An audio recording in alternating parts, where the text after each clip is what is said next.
بسم اللہ الرحمن الرحیم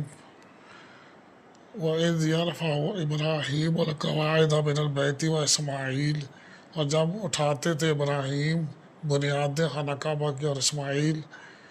ربنا، اور یہ دعا بھی کرتے تھے کہ ہمارے رب تقبل منا، قبول فرمائے ہم سے،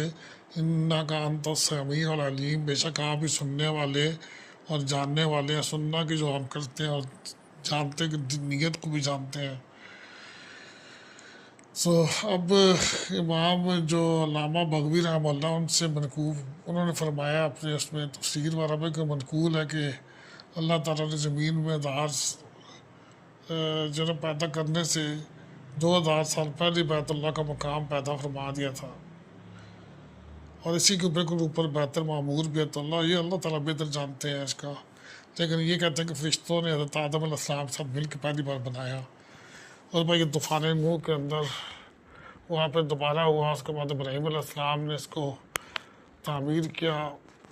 اور پھر خانہ کعبہ مکہ والوں کے دور میں یہ بنا، اس میں تھوڑی سی جگہ رہ گئی تھی، اللہ تعالیٰ کی حتیم جسے کہتے ہیں، جہاں پر ابھی بھی لوگ اندر نماز پڑھتے ہیں۔